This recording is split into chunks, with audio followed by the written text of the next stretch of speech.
구약성경 311페이지 신명기 31장 14절에서 22절 말씀입니다. 제가 한 절, 여러분이 한 절 교독하겠습니다. 여호와께서 모세에게 이르시되 내가 죽을 기한이 가까웠으니 여호수아를 불러서 함께 해막으로 나아오라. 내가 그에게 명령을 내리리라. 모세와 여호수아가 나아가서 해막에 서니 여호와께서 구름 기둥 가운데에서 장막에 나타나시고 구름 기둥은 장막 문 위에 머물러 있더라. 또 여호와께서 모세에게 이르시되 너는 내 조상과 함께 누우려니와 이 백성은 그 땅으로 들어가 음란히 그 땅의 이방신들을 따르며 일어날 것이요 나를 버리고 내가 그들과 맺은 언약을 어길 것이라. 내가 그들에게 진노하여 그들을 버리며 내 얼굴을 숨겨 그들에게서 보이지 않게 할 것인즉 그들이 삼킴을 당하여 허다한 재앙과 환란이 그들에게 임할 때 그때 그들이 말하기를 이 재앙이 우리에게 내림은 우리 하나님이 우리 가운데 계시지 않은 까닭이 아니냐 할 것이라. 또 그들이 돌이켜 다른 신들을 따르는 모든 악행으로 말미암아 내가 그때 반드시 내 얼굴을 숨기리라. 그러므로 이제 너희는 이 노래를 써서 이스라엘 자손들에게 가르쳐 그들의 입으로 부르게 하여 이 노래로 나를 위하여 이스라엘 자손들에게 증거가 되게 하라. 내가 그들의 조상들에게 맹세한 바 젖과 꿀이 흐르는 땅으로 그들을 인도하여 들인 후에 그들이 먹어 배부르고 살찌면 돌이켜 다른 신들을 섬기며 나를 멸시하여 내 언약을 어기리니 그들이 수많은 재앙과 환란을 당할 때에 그들의 자손이 부르기를 잊지 아니한 이 노래가 그들 앞에 증인처럼 되리라. 나는 내가 맹세한 땅으로 그들을 인도하여 드리기 전 오늘 나는 그들이 생각하는 바를 아노라. 함께합니다. 그러므로 모세가 그날 이 노래를 써서 이스라엘 자손들에게 가르쳤더라. 아멘. 아멘. 아멘. 종종 남편들이 이제 아내에게 혹은 아내가 남편들에게 자기를 어떻게 생각하냐, 뭐 얼마나 사랑하냐, 참 쉽지 않은 질문을 합니다. 참 쉽지 않은 대답하기가 애매합니다. 이렇게 사랑한다 그러면 그거밖에 안 하냐, 아니 우주 전체를 사랑한다면 너무 성의 없다. 처음에 어떻게 대답해야 될지 난감합니다. 어떤 남편이 자기 아내에게 묻습니다. 당신 나를 어떻게 생각해? 이 남편 입장에서는 당연히 이제 좀 칭찬을 받을 거라 생각하고 아내에게 물었습니다. 당신은 나를 어떻게 생각해? 내가 당신에게는 어떤 존재야? 했더니 아내가 남편에게 이렇게 말합니다. 당신 나에게 복권과 같은 존재라고. 영어로 로또라 그러죠. 복권과 같다. 이 로또란 말이 행운이라는 뜻이거든요. 이 복권과 같은 존재라니까 이 남편이 기분이 좋아서 와, 내가 당신한테 그렇게 행운과 같은 존재야? 했더니 아내가 하는 말이 한 번도 맞은 적이 없다고. 한 번도 맞은 적이 없다고 그렇게 대답했습니다. 제 자신을 좀 돌아봤습니다. 한 번도 제 아내의 예상은 한 번도 맞은 적이 없었던 것 같습니다. 그런데 제가 우스갯소리를 보면서 우리 하나님의 마음을 좀 생각해 보았습니다. 하나님께서 이 땅에 우리를 창조하셨을 때는 우리의 삶이라는 이 삶이 하나님의 가능성들로 시작되는 것인데 이미 뭔가 정해진 것이 아니라 하나님 뭐든지 하실 수 있고 하나님 나와 어떤 길도 가실 수 있고 나를 통해 어떤 영광도 받으시도록, 그래서 하나님이 우리를 보실 때, 우리를 창조하실 때부터, 우리를 보실 때부터 하나님은 우리를 하나님의 가능성으로 보시고 이 땅에 창조하셨는데 무궁무진한 그 가능성이 우리의 이 죄악의 타락과 불순종으로 말미암아 가능성으로만 끝이 난 것은 아닌지, 항상 그거는 사실이 저와 여러분을 깨우는 줄 믿습니다. 여러분, 천국 가게 되면 주님 만나는 그날 우리가 어쩌면 천국에서 기절할 내용이 발견할지도 모릅니다. 천국에 가서 기절할 내용을 발견할지도 모릅니다. 그게 뭐냐면 천국 가면 모든 것이 낱낱이 다 드러날 것인데 하나님께서 저와 여러분을 위해 계획해 놓으신, 그래서 최고 최상 최대의 그 놀라운 계획들, 그러나 우리의 불순종과 죄악으로 말미암아 온전히 그 다 이루어보지 못하는 그 하나님의 계획들을 발견할 때 아마 우리는 그 천국에서 기절하지 않을까. 이렇게 진지하게 들으시면 이게 사실인 것처럼 이렇게. 그러나 하나님이 이 땅에 아직 우리를 호흡을 두고 살게 하셨다면 아직 우리는 하나님의 가능성으로 충분한 줄 믿습니다. 아직 여전히 이 땅에 우리를 발을 딛고 이 땅에 산자의 땅에서 호흡하게 하셨다면 오늘 저와 여러분 아직 여전히 하나님의 가능성으로 하나님의 가능성으로 가득한 줄 믿습니다. 오늘 본문 말씀은 사실 신명기의 결론의 말씀입니다. 왜냐하면 32장부터 34장 말씀은 모세의 노래와 축복과 모세의 임종 장면을 다룬 장면이기 때문에 오늘 신명기 읽었던 이 31장 말씀은 신명기의 결론과 같은 말씀입니다. 근데 여러분, 이미 우리가 이 순종편에서 말씀을 살펴본 대로 28장에 보면, 신명기 28장에 보면 1절부터 14절까지는 너희들이 하나님의 말씀을 순종하면 하나님께서 순종한 그 백성들에게 베풀 은혜가 무엇인지를 기록해 두었습니다. 그런데 같은 장 28장 15절에서 68절 무려 54절은 축복에 대해서는 15절이 할애되어 있고 54절은 그러나 너희들이 만약에 하나님 말씀을 따르지 않는다면 너희들이 원래 걸어가던 그 저주, 너희들에게 임했던 그 저주를 피할 수가 없다라고 경고하십니다. 너희들은 원래 저주의 길을 벗어날 수 없는 자들이기 때문에 태어날 때부터 죽어야 마땅했고 하나님을 전혀 인정하지 않았고 하나님을 몰랐고 하나님을 예배하지 않았고 하나님께 대한 전혀 감각이 없던 자들이었기 때문에 하나님의 말씀을 따르지 않는다면 원래 너희들에게 있었던 그 저주를 너희들은 피할 수가 없다는 것이 성경의 기록입니다. 하나님이 저주를 주시는 것이 아니라 우리의 제약된 이 타락이 하나님 말씀을 쫓아가지 않으므로 하나님 말씀만이 우리를 살림에도 불구하고 그 하나님 말씀 순종하지 못하여 저주를 피할 수가 없다는 것이 이 28장에서 순종과 불순종의 그 결과로 대비되고 있습니다.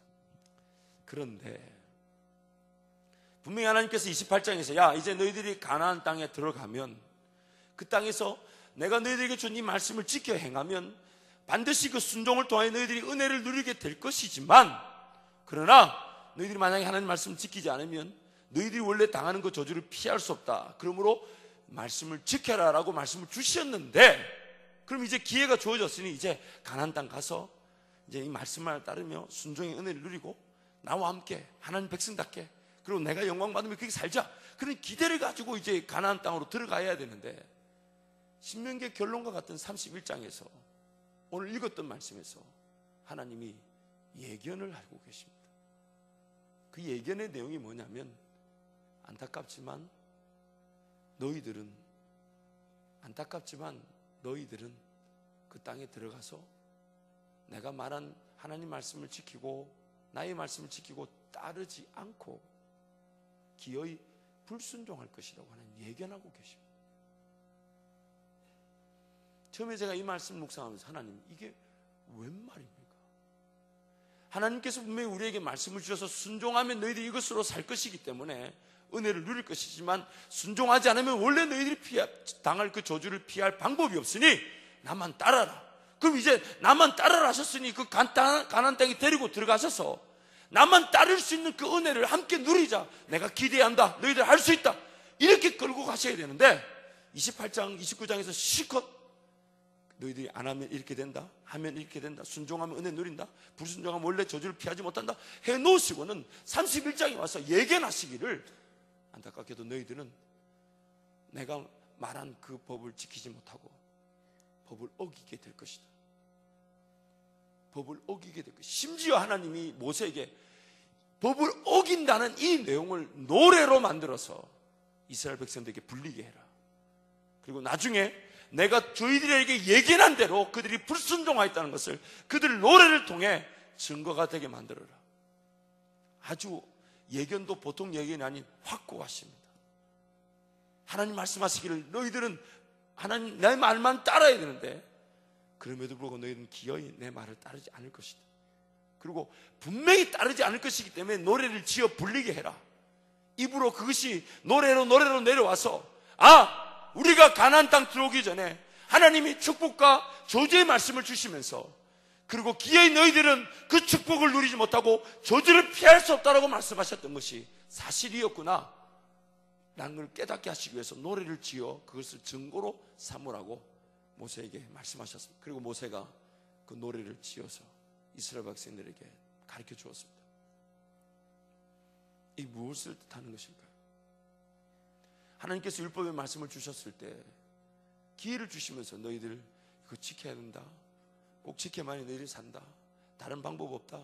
이것만이 너희들 살 길이다 하셨다면 그럼 그 말씀이 지켜지나 안 지켜지나를 두고 보셔야 될 일인데 주신 말씀 다음에 안타깝게도 너희들은 그 말씀을 지키지 못한다. 그래서 실질적으로 구약의 우리 말씀을 보면 하나님께서 말씀하셨던 그 저주의 모든 내용들이 그대로 실현되었음을 보게 됩니다. 하나님이 예견하신 대로 구약의 모든 그 저주의 내용들이 그대로 드러났음을 보게 됩니다. 하나님 말씀이 틀리지 않았죠. 도대체 하나님께서 율법이라는 말씀, 순종하면 축복이고 순종하지 않으면 저주라는 그 분명한 기준점, 율법의 말씀을 주신 목적이 무엇일까요? 도대체 그 목적이 무엇이길래 따르면 된다, 따르지 않으면 저주다 해놓고는 따르지 못한다라고 말씀하신 걸까요? 도대체 율법의 말씀, 하나님의 율법의 말씀을 주신 목적이 뭘까요? 오늘 그 목적을 통해서 이 사순절의 기간 우리를 향한 하나님의 분명한 은혜를 부여잡기를 축원합니다. 분명한 은혜를 부여잡기를 축원합니다. 아멘. 이제 청년들하고 이제 설교를 하다 보니까 저도 모르게 말이 좀 거칠어진 것이 있어요. 왜냐하면 이렇게 말씀을 실컷 제 나름대로 정리해서 이렇게 설명을 하면 정말 알아듣는 것 같지가 않아요. 이게 제 욕심일 수도 있고 마귀의 공격일 수도 있겠다 싶지만, 근데 오늘 이 밤에 그 느낌이 듭니다. 이걸 다시 설명을 해야 될지. 여러분, 제가 지금 전한 말씀 이해가 되십니까? 이해가 되십니까? 제가 정말 일전에도 말씀드렸지만 저희 고등학교 선생님 마음 이제 이해가 됩니다. 왜 분필을 던지셨는지 정말 이해가 됩니다. 여러분, 왜 하나님이 율법의 말씀을 주시면서 따르면 축복이고 따르지 못하면 너희들에게 임할 저주를 피할 수 없다, 그렇게 마무리를 하지 않으시고 너희들은 기어이 그 말씀을, 나의 말을 어기게 된다 예견하셨을까요? 도대체 그러면 율법을 주신 목적이 무엇일까요? 아직 하나님이 약속하신 그 땅에 들어가기도 전인데, 그래서 그 땅에 들어가면 너희들이 나의 법대로만 살아야 된다고 말씀하시면서 그 법을 주시면서 안타깝게 너희들은 이걸 지키지 못한다라고 말씀하신 그 이유가 뭘까요? 분명한 율법의 목적이 담겨져 있는 것인데, 첫 번째로 하나님께서 율법의 말씀을 주신 목적은, 율법의 목적은, 율법의 기능, 율법의 역할은 바로 우리를 하나님 앞에서 고발하는 것입니다. 따라합니다. 율법은 나를 하나님 앞에서 고발한다. 요한복음 5장 말씀 함께 가보겠습니다. 함께 갑니다. 시작. 내가 너희를 아버지께 고발할까 생각하지 말라. 너희를 고발하는 이가 있으니 곧 너희가 바라는 자 모세니라. 모세란 말은 즉 모세가 준 율법을 뜻하는 것이죠. 하나님께서 율법의 말씀을 주셨을 때 율법의 분명한 목적은 우리의 영적 상황을 그대로 하나님 앞에 드러내놓고 우리를 하나님 앞에 고발하는 것입니다. 그래서 하나님이 율법의 말씀을 주셨을 때는 그것을 지키라고 어떤 준 조건적인 부분이 아니었습니다. 그러나 그것이 나중에 성령 안에서 지켜지게 되죠. 물론 이것이 나중에는 우리가 다음 주에 살펴보겠지만 영적으로 굉장한 유익이 있습니다. 그래서 디모데 말씀에 육체의 연습은 약간의 유익이 있다는 말은, 그 약간의 유익이란 말은 약간의 그런 고득점이라고 볼 수 있어요. 어쨌든 여러분 이런 비유 아시죠? 50점, 평균 50점 받던 사람이 80점 받는 게 쉽겠어요? 95점 받는 사람이 97점 받는 게 쉽겠습니까? 공부를 안 해보셔서 그런가요? 다시 한번, 50점 받는 애가 80점 받는 게 쉽겠어요? 95점 받는 애가 97점 받는 게 쉽겠습니까? 죄송합니다. 제 얘기에는 지금 90몇 점 이게 막 나오는 것 같은데, 95점에서 97점 가는 건 2점밖에 안 되지만 50점에서 80점 받는 것보다 훨씬 더 어렵습니다. 그거를 지금 사도 바울이 육체 연습은 약간의 유익이 있다라고 표현하는 것인데, 그건 다음 주에 살펴보기로 하고, 실질적으로 율법은 하나님께서 우리에게 주실 때 우리를 하나님 앞에 고발하는 것입니다. 고발. 무슨 말이냐? 나를 하나님 앞에 완전히 발가벗겨서 드러내 놓습니다. 그래서 율법 그 자체로는 우리를 구원하지 못합니다. 만약에 하나님이 율법을 어떤 조건, 즉 하나님과 백성의 관계에서 조건, 지켜야만이 너희들이 내 백성이 되는 조건으로 주셨다면, 하나님이 이스라엘 백성들을 출애굽하기 전에 율법을 먼저 주시고 그것을 따르는 것에 따라서 유월절 어린 양과 홍해를 가르치고 인도해 내셔야만 했습니다. 근데 하나님 그렇게 하지 않으시고 일방적으로 그들을 끄집어내셔서 유월절 어린 양과 홍해를 지나오시고 저 밑에 시내산까지 이른 다음에야 율법의 말씀을 주셨어요. 그래서 율법의 본질적인 기능은 따라합니다. 율법은 내가 지킬 수 없고 성령께서 지켜지게 하신다. 오늘 우리에게는 이거는 분명한 결론이 났지만 이스라엘 백성들 당시에는 율법을 그들의 힘으로 지킬 수 없다는 것이 분명히 하나님의 분명한 목적이었습니다. 왜냐하면 그들을 하나님 앞으로 갖다 놓는 마치 몽학 선생이다. 사도 바울은 그렇게 표현하죠. 그리스도께로 인도하는 몽학 선생에 불과하다. 그래서 율법은 지킴의 문제가 아닌 우리를 하나님 앞에서 발가벗겨 고발하는 자입니다.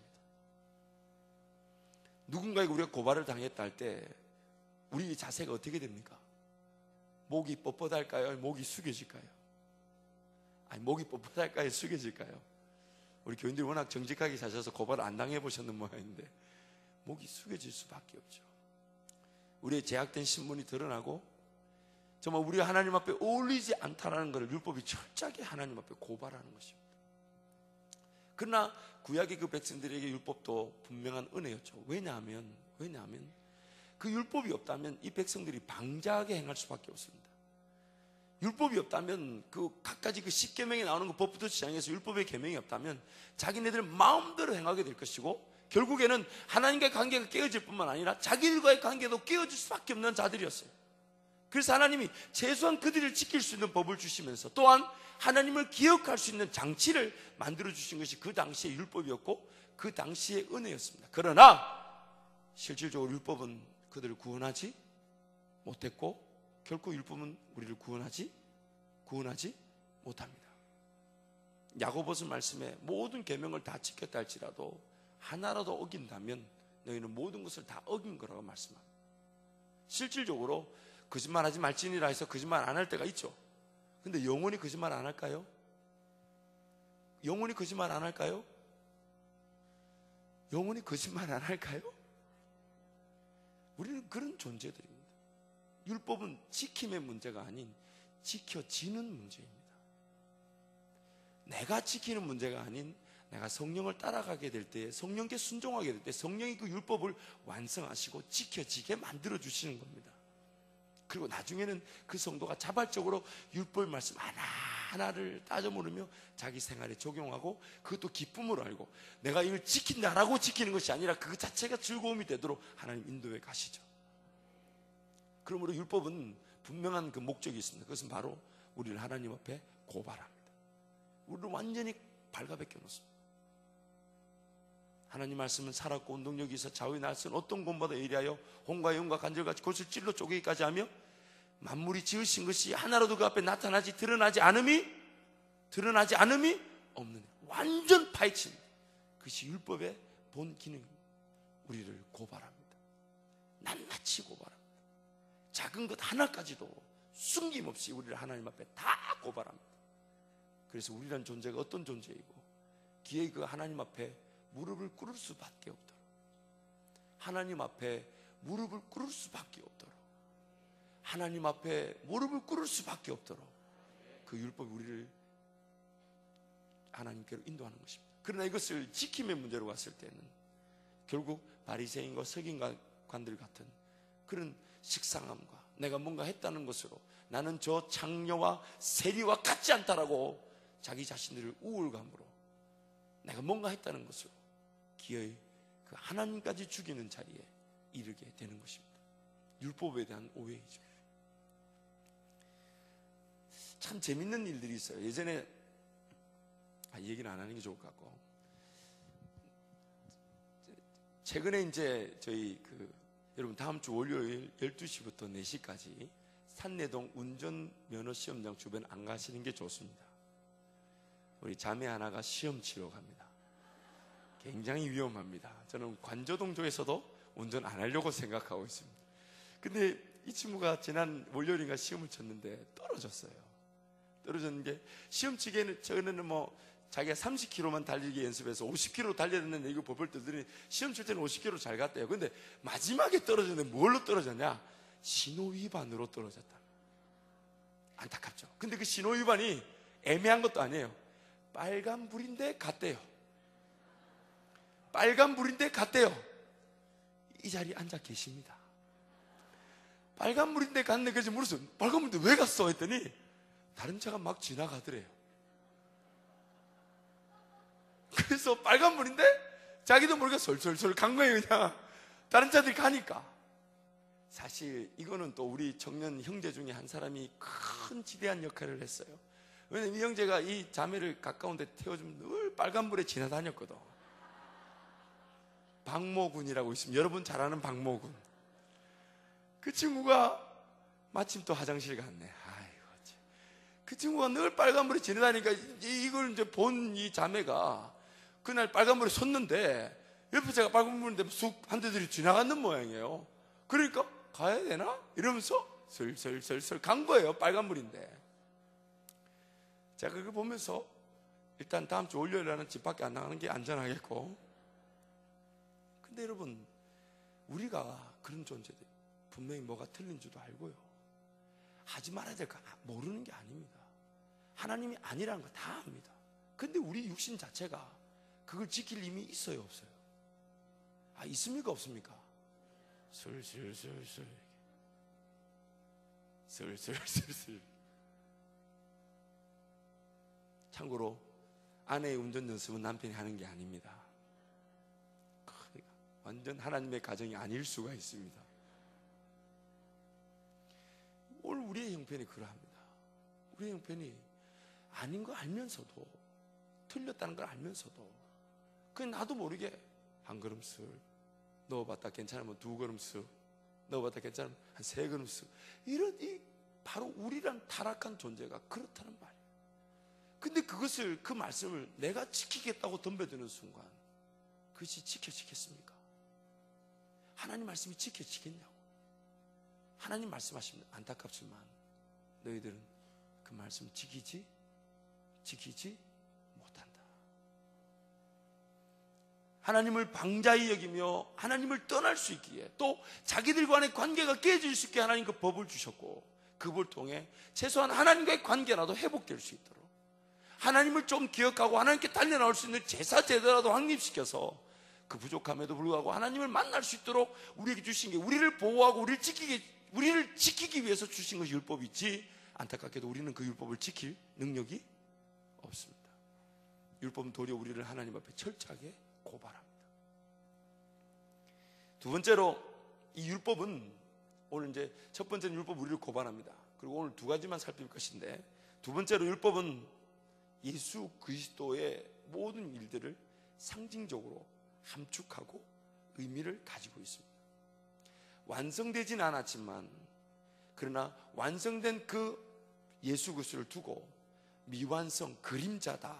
그 말은 율법이 결국 누구를 지칭한다는 뜻인가요? 완성되지는 않았지만 결국 누구를 지칭하는 것입니까? 예수 그리스도를 지칭합니다. 예수 그리스도를 지칭합니다.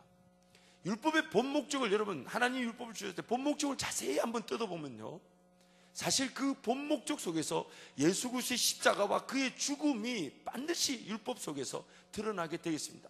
왜냐하면 첫 번째로 율법을 여러분 이 시기에도 우리가 지킨다고 생각해 봅시다. 다른 걸 다 떠나서, 사랑관계법을 떠나서 하나님과의 관계법에서만 생각을 한번 해보죠.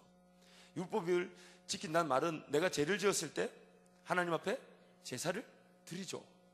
그래서 자기 형편에 맞는 제사를 드린다. 소가 인상 소 잡고, 소가 없으면 양을 잡고, 양이 없으면 뭐 비둘기를 잡고, 비둘기 없으면 심지어 밀가루라도 흔들어서, 없으니까. 근데 그런 법들이 있는 이유가 뭐냐면, 끝내는 그 모든 것들이 우리에게 삶의 분명한 가치를 발견하게 만들어줍니다. 삶의 분명한 가치를 어떻게 발견하게 되냐, 한번 예를 들어 보십시다. 오늘 거짓말했어요. 당장에 죽을 수 있으니 하나님께 예배를 드려야 될 거 아닙니까? 그래서 오늘 양에서 양을 잡았어. 근데 양도 그냥 갓 태어난 놈이나 오래된 놈을 잡을 수가 없어요. 1년 된 흠없는 걸 잡아야 돼. 그러니까 양 울타리 안에 항상 1년 되고 흠없는 거를 기여기고 그 보살펴야 돼요. 왜? 언제 죄를 지을지 모르니까. 그렇게 양을 잡아요. 근데 그 다음날 또 죄를 지었어. 또 다른 죄를 또 지었다 칩시다. 제사를 드려야 됩니까? 안 드려야 됩니까? 드려야 되죠. 그러면 양을 잡으러 양이 있어요, 없어요? 양이 있을까 없을까요? 한 10마리 정도는 잡았는데 그 다음날 양이 끝내는 없게 될 거 아닙니까? 왜냐하면 우리 죄 짓는 숫자와 양의 수가 비례할 수 있나요, 없나요? 있어요, 없어요? 없어요. 절대로 내 죄 짓는 숫자만큼 양이나 짐승의 수가 준비될 수가 없죠. 그럼 양이 없으니까 또 비둘기를 잡겠죠. 그럼 비둘기 숫자가 죄 짓는 숫자가 비례할까요, 안 비례할까요? 안 비례하죠. 밀가루를 하겠죠. 나중에 밀가루까지 떨어집니다. 인생 전체가, 인생 삶이 어디에 집중하게 되어 있습니까? 순전히 언제 죄를 지을지 모르는 내 형편 때문에 제사 제물 만드느라고 인생이 바빠도 보통 바쁜 게 아닙니다. 그렇지 않겠습니까? 내 죄를 짓는 내 형편을 볼 때 그 죄 짓는 만큼 제사를 드려야 한다면, 그래서 하나님과의 관계를 지켜야 되니까, 언제 망할지 모르니까, 그래서 관계를 지키기 위해 제사를 드리면 그럼 그 제사의 수를 온전히 감당하기 위해서 도대체 짐승을 몇 마리나 잡아야 되겠습니까? 이때까지 우리가 살아온 지난해를 뒤돌아볼 때 우리는 양이 있었다면 양을 몇 마리나 잡았을까요? 몇 마리 좀 잡았을 것 같습니까? 제사장 손에서 피가 마를 날이 없었을 것입니다.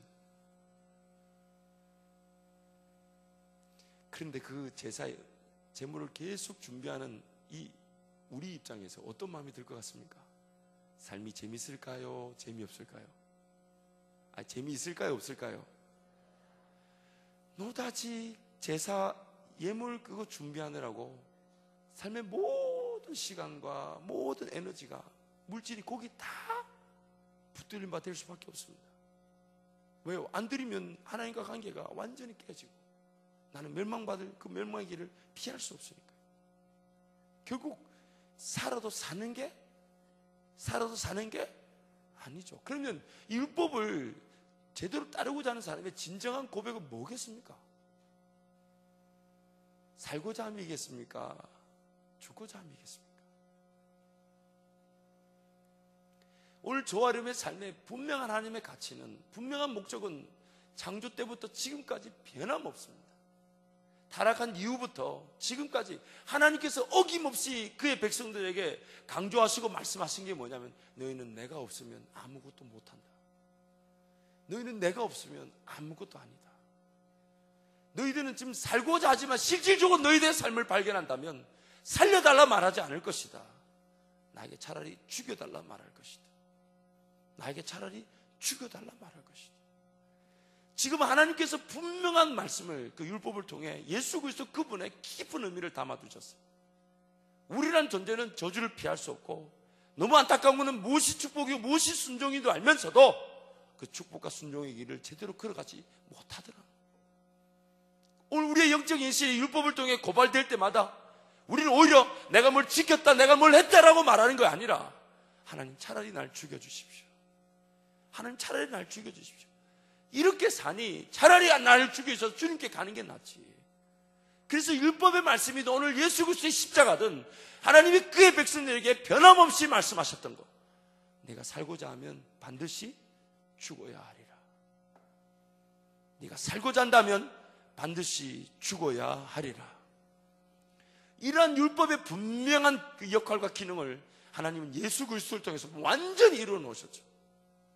우리를 예수 그리스도의 십자가에 달아 놓으심으로써 우리와 삶을 사모하기보다는 오히려 죽음을 더 사모하는 존재로, 그리고 그 죽음을 사모하는 것을 통해서 내가 사는 것이 아닌 예수가 사는 것임을 분명히 깨닫게 하시고, 오히려 내 육체와 내 정욕과 탐심이 십자가에 못 박혔다는 사실 앞에서 마귀가 일할 공간을 잃게 만드는, 그래서 히브리서 2장 말씀에 마귀를 없애시는 그 분명한 방법은 마귀 자체를 없애시는 것이 아니라 마귀가 일을 할 내 육체, 내 탐심, 내 정욕의 공간이 예수 그리스도의 십자가에 달리게 하심으로써, 예수 그리스도의 십자가에 달리게 하심으로써 마귀가 역할을 할 수 없도록 만들어 주신 것입니다. 오늘 우리의 유일한 고백은 살고자 함이 아니라 죽고자 함입니다. 왜냐하면 우리의 영적 현실은 율법 그 자체를 따르기만 해도 죽고자 하였을 것이고, 그러나 그 자체도 우리 힘으로 할 수 없기에 하나님은 우리를 아예 예수 그리스도로 말미암아 구원하실 때에 예수 그리스도의 십자가에 우리도 함께 못 박으셨습니다. 갈라디아서 2장 20절 말씀을 함께 가겠습니다. 시작. 내가 그리스도와 함께 십자가에 못 박혔나니 그런 적이 이제는 내가 사는 것이 아니요 오직 내 안에 그리스도께서 사시는 것이라. 이제 내가 육체 가운데 사는 것은 나를 사랑하사 나를 위하여 자기 자신을 버리신 하나님의 아들을 믿는 믿음 안에서 사는 것이라. 예수 그리스도의 십자가를 인정하는 자들이라면, 예수 그리스도의 십자가를 날마다 붙들고 사는 자들이라면 내가 산다고 말하지 않습니다. 나는 죽었습니다. 나는 죽었습니다. 여러분이 오늘 가져온 기도 제목들을 한번 살펴보십시오. 여러분 정말 예수 그리스도의 십자가에 달려있기에 죽음을 선포하는 기도 제목입니까? 아니면 뭔가 여전히 없기 때문에, 살아야 하기 때문에 필요와 원함을 구하고 계시진 않습니까? 여러분 가지고 온 기도 제목, 그거 없어도 하나님이 정말 하나님이십니까? 내가 내 삶 가운데 하나님 분명 역사가 없다 할지라도 하나님이 정말 여러분의 하나님이십니까? 왜냐하면 하나님 나를 지금 예수 그리스도와 함께 그 십자가에다가 못 박아 두셨기 때문입니다. 예수 그리스도의 그 십자가에 나를 달아두셔서 내 삶의 유일한 지표와 기준과 유일한 방식이 되게 하셨습니다. 뭔가 결정을 할 때마다 바들바들 떨게 되지만 예수 그리스도의 그 십자가라는 분명, 내가 그 위에 달려있어서 살기를 바라는 자가 아닌 죽기를 바라는 자라는 것을 인식하게 될 때, 여러분 그 바등바등 떨었던 것이 더 이상 나를 바등바등 떨지 못하게 하죠. 당장에 지금 이것이 일어나지 않으면 죽을 것 같아 보여도 십자가를 기억하고 내가 그 십자가에 달려있음을 인식한다면, 하나님 차라리 죽으면 죽겠습니다. 죽으면 죽겠습니다. 그 고백 외에는 우리가 하나님 앞에 드릴 것이 없습니다. 근데 너무 신기한 것은 죽으면 죽겠다고 내 삶을 내려놓은 그 자리에서 하나님은 새로운 일을 이루어내시고 전혀 제가 계획하지 않았던 놀라운 일들을 나타내실 때, 오늘 사도 바울의 그 고백, 이제 내가 사는 것이 아니라 예수가 내 안에 사시는 것입니다. 예수가 내 안에 사시는 것입니다. 여러분 이 말씀만으로도 마음이 좀 따뜻해지고 잔잔해지지 않습니까?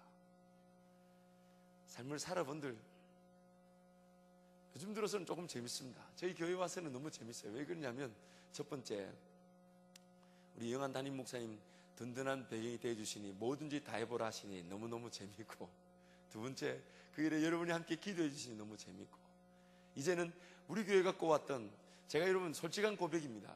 제가 18년 사역을 했는데 교회 안에 사역하면서 그동안 꿈꿔왔던 것이 있는데요, 제가 최근에 발견한 게 있습니다. 그게 뭐냐면, 우리 교회에 이제 어떤 결정이 나오고 난 다음부터 제가 18년 동안 꿈을 꿔왔던 것이 이제는 꿈이 아니라는 걸 발견했습니다.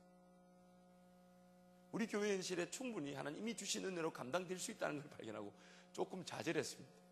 18년을 붙들었는데 이게 이렇게 또, 그래서 하나님께 기도하는 것은, 하나님 그렇다면 하나님 우리 한밭제일교회가 더 크고 놀라운 꿈을 꾸어야 될 것이 무엇이겠습니까? 그러나 그것이 우리의 방법으로 되는 것이 아니기에 오직 우리 모두가 죽었다고 외치는 그 자리에서 이루실 하나님의 은혜이기에, 하나님 우리 모든 성도가 예수 그리스도의 십자가만을 자랑하며 그 십자가에 붙들린 자답게 누구든지 나를 따라오려거든 자기를 부인하고 날마다 제 십자가를 지고 나를 쫓을 것이니라. 그 말씀으로 십자가만 지게 하여 주옵소서. 십자가만 지게 하여 주옵소서. 오늘 우리의 삶의 유일한 희망은 십자가입니다. 한 번 더 복습할까요? 우리를 구원할 때도 예수 그리스도의 십자가이지만, 구원받은 이후 또 쓰러지고 넘어지는 자리에서도 우리를 다시 구원할 수 있는 은혜는 예수 그리스도와 그의 십자가입니다. 아멘. 옛날에 어떤 성령의 열매, 하나님께 내가 드렸던 헌신, 충성 아무리 많았다 할지라도 그런 것들이 내가 쓰러진 자리에서 나를 다시 일으켜 세워줄 수가 없습니다. 구원받고 난 다음에 여전히 죄를 지을 수밖에 없는 이 열악한 형편, 이 안타까움에서 우리를 다시 구원할 수 있는 것도 예수 그리스도의 십자가입니다. 천국문에 이르렀을 때에 우리 생이 마지막 마감하는 그날, 우리 모든 것들이 하나님 앞에 불같은 것으로 시험을 받고 남아있는 것으로 상급을 받겠지만, 그러나 그 순간에도 우리를 안아주시는 하나님의 유일한 기준은 날 위해 죽으신 예수 그리스도와 그의 십자가입니다. 날 안아주시는 유일한 기준은 예수 그리스도와 그의 십자가입니다. 그 십자가가 자랑되기를 축원합니다. 그 십자가가 자랑되기를 축원합니다. 사실 교회 공동체 안에서요, 여러분 매번 강조하지만 우리 교회 공동체는 깨끗한 사람들의 모임이 아닙니다. 여러분 우리는 다 다음에 말씀을 살펴보겠지만 마태복음 16장에 보면 베드로가 주는 그리스도시요 살아계신 하나님의 아들입니다 라는 그 16장 16절 유명한 고백을 하죠. 그러니까 하나님 뭐라 그러십니까? 베드로야 네가 잘했다 이렇게 말씀하지 않으시고 뭐라 그러십니까? 이를 내게 알게 한 것은 네가 아니라 누구다? 하나님이다.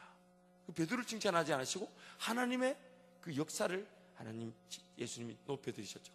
근데 그 16장 20절부터 어떤 일이 나면, 그때로부터 예수님이 십자가에 고난당하시고 죽으실 일을 얘기하니까 베드로가 뭐라고 얘기합니까? 붙들고 가나 이르되 이 일이 주께 미치지 아니리이다. 근데 그때 예수님이 베드로 보고 베드로야 조심해라, 그거 아니다 하나님 이렇게 말씀하지 않으시고 뭐라고 그러셨습니까? 사탄아 물러가라. 베드로 입장에서는 기분 좋을까요? 안 좋을까요?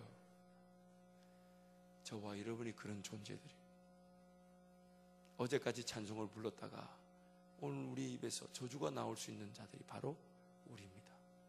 어제까지는 하나님의 일을 감당한다고 그렇게 뜨거웠다가 오늘 하나님 앞에서 자빠지고 쓰러지고 하나님 그분 영광 관리는 것이 우리입니다.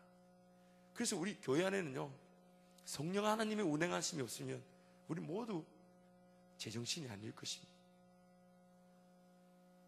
성령 하나님의 역사가 그 조화와 인도하심이 없다면 우리는 모두 제정신이 아닐 겁니다.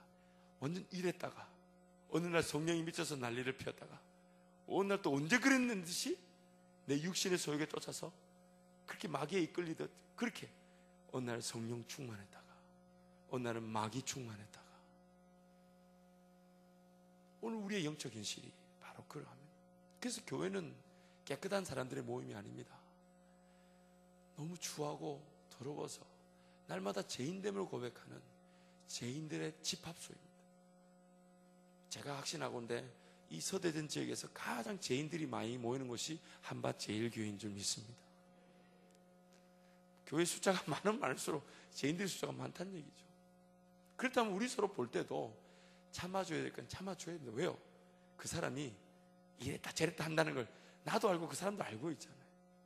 그래서 우리끼리는 서로 용납만 하고 사랑만 해야 됩니다. 이해가 될까요? 안 될까요? 이해가 될까요? 안 될까요? 만약에 이해가 안 되면 이해를 못하는 그 사람이 이상한 사람입니다. 누군가가 저 사람 왜 저러지? 목사가 왜 저러지? 장로가 왜 저러지? 권사가 왜 저러지? 집사가 왜 저러지? 그렇게 말하는 그 사람이 제정신이 아닐 수 있습니다. 왜? 우리 모임은 항상 불안하고 연약합니다. 상처가 날 수밖에 없고 의견이 다를 수밖에 없고 서로가 서로의 의견이 절대 맞을 수가, 서로가 서로의 의견이 맞으면 의심해 봐야 됩니다. 마귀로 하나가 됐을 수가 있어요. 뭔가 기도하는 일에 하나가 되자 이게 아니고서는 우리에게 하나가 될 만한 끈덕지가 전혀 없습니다. 그러므로 항상 옆에 사람을 위해 기도해주고 기다려주고 인내해야 됩니다. 그래서 사람이란 존재는 이해의 대상이 아닙니다. 무조건 사랑해야 합니다. 하나님 우리를 이해하셨다면 우리는 어떻게 됐을까요? 아무도 구원 못 받았을 것입니다. 우리는 철저하게 율법이 고발하는 우리란 존재는 철저하게 그 찬송과 저주가 함께 머무르고 하나님께 영광 돌리는 성령의 충만과 마귀로도 충분히 우리의 삶이 빼앗길 수 있을 만큼 영적으로 연약한 자들입니다. 그래서 우리 교회 공동체 안에서는 기준이 하나밖에 없습니다. 누가 틀렸다가 아니라 내가 그 사람 먼저 안아줘야 된다는 것이 유일한 기준입니다. 아니 저 사람 왜 저렇게 생각한대? 말하는 순간 내가 이상하다는 걸 알아야 돼요. 왜 그렇게 결정한대요? 라고 말하는 순간 내가 뭔가 틀린 것입니다. 우리 모두가 하나님의 인도하심 앞에서 겸손히 무릎을 꿇고 하나님 하실 일에 대한 기대의 하나가 될 뿐이지, 우리 서로 다 틀릴 수 있고요, 어떨 때는 총체적으로 해답이 없는 경우도 있습니다. 그래서 그때 기도하자. 그 일을 외에는 다른 게 자랑할 게 없습니다. 앞으로 누굴 보고들랑 시험 드는 일이 없을 줄 믿습니다. 왜냐하면 시험 드는 그 순간 내가 잘못된 거예요. 정신병원에 들어갔는데 저 사람 미쳤다고 말하는 순간 내가 같이 미친 거예요. 우리는 다 그래서 옆에 분에게 한번 축복하겠습니다. 무조건 사랑만 하겠습니다. 무조건 사랑만 하겠습니다. 크게 하겠습니다. 무조건 사랑만 하겠습니다. 무조건 사랑만 하겠습니다.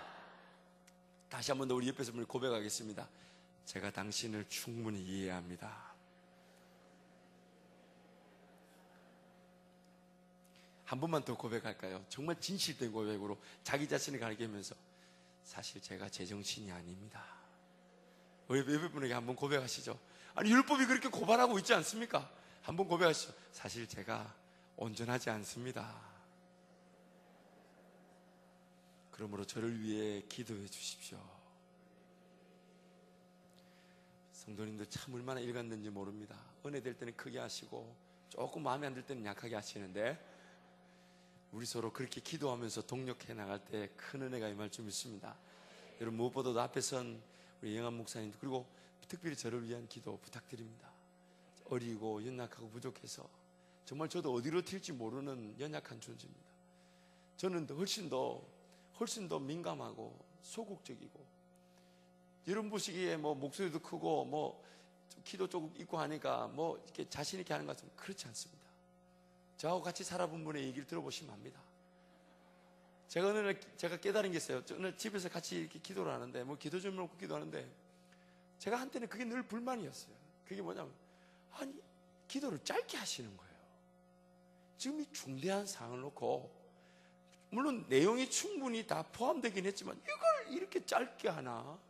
지금 당장 이거 없으면 죽겠는데, 하나님 뜻을 봐야 되는데, 그래서 막 애가 타는 마음으로 예배하자, 저녁에 기도하자, 기도를 시키면 그렇게 짧게 하는 거예요.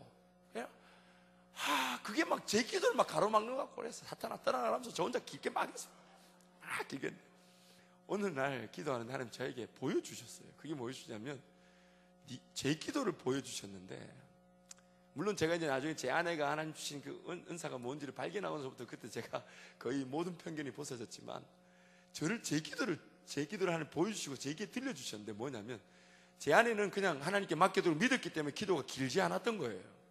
근데 그걸 못 믿으니까 제가 발발발 떨면서 주여 믿습니다 해놓고, 또 다른 버전으로 그것 도와주시고 인도해 주십시오 해놓고, 또 그걸 못 믿으니까 또 다른 버전으로 막 저 혼자서 그렇게 기도한 걸 제가 어느 날 저녁에 발견하고, 제가 오늘 이 얘기를 제 아내가 있는데 처음 하는 겁니다. 그때 너무 부끄럽고 그랬었습니다. 그러니까 우리는 자꾸만 뭔가 내가 옳고 상대방이 틀렸다는 식으로 평가하고 자꾸만 따져 묻지만, 하나님 말씀 앞에 한번 서보면 우리 모두는 다 틀렸습니다. 우리 모두는 다 온전하지 않습니다. 우리 모두는 다 기도해주고 도와주고 사랑하지 않으면 언제든지 넘어지고 쓰러지는 자들입니다. 언제든지 넘어지고 쓰러지는 자들입니다. 무엇보다도 내가 예수 그리스도의 십자가에 달려있다면 누구를 평가할 만한 자격이 나한테 있을까요, 없을까요? 내가 예수 그리스도의 십자가에 달려있다면 누구에게 야 너 이래라 저래라 그를 말할 여유가 있겠습니까, 없겠습니까? 없습니다. 내가 먼저 사랑할 곳에, 내가 먼저 헌신할 곳에, 내가 먼저 충성할 곳에 서기도 바쁜데 누구 야 이래라 저래라 그런 말할 여유가 없습니다. 그러므로 우리 교회는 날마다 십자가만을 자랑하고, 십자가를 진자답게 사랑하고, 십자가를 진자답게 서로 이해해주고 기도해주기를 축원합니다. 우리 다시금 옆에 분에게 한번 선포하겠습니다. 제가 당신의 기도자가 되겠습니다.